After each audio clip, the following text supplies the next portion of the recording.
Hello there, and welcome back.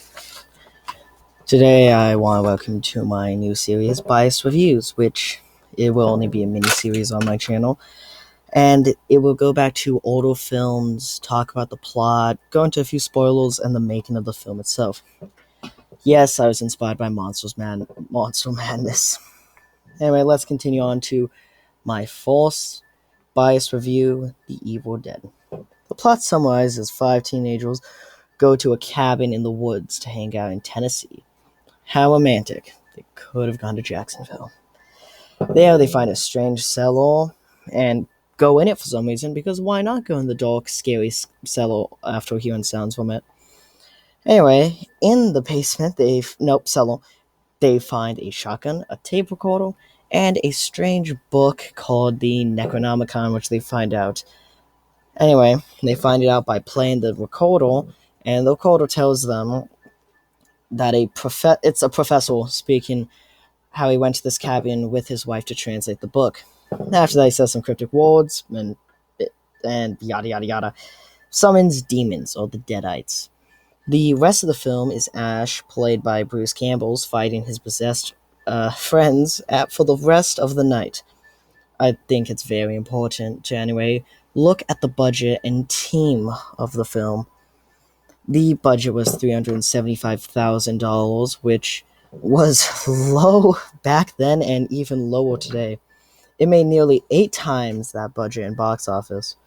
With such a low budget, Sam Raimi hired some of his friends. One of them, Bruce Campbell, the star of the film, who the experienced director met in high school. The film was also shot on a rented camera, which they ran around with in the forest to get the first-person effect of the Concarian demon.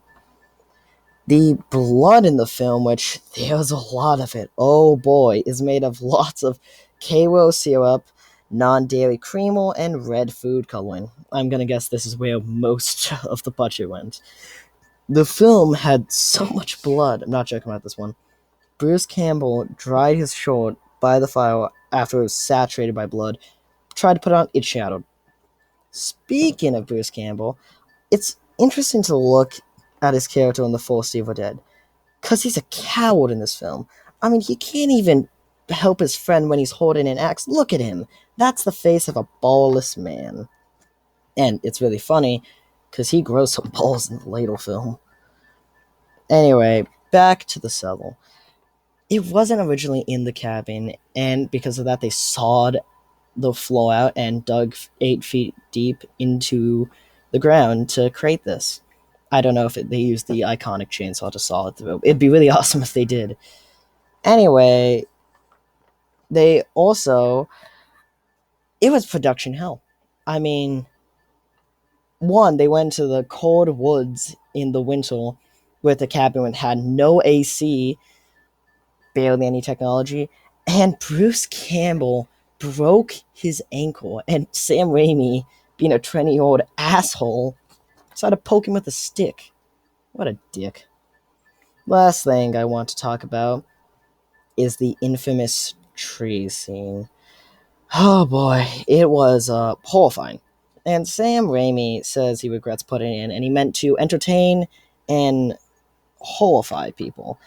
It was originally supposed to show watchers that the teenagers were at the mercy of the woods and the Concarian demon. And yeah, it did horrify us, I guess. It was just shot in a way that felt off, and it's the one thing that really holds this film back by a lot. That and the budget. Anyway, thank you for watching my biased review, and my next biased review, not my next YouTube video, that'll probably be some Red Dead content, but the next biased review will be on Evil Dead 2. I'll see you next time. Please turn off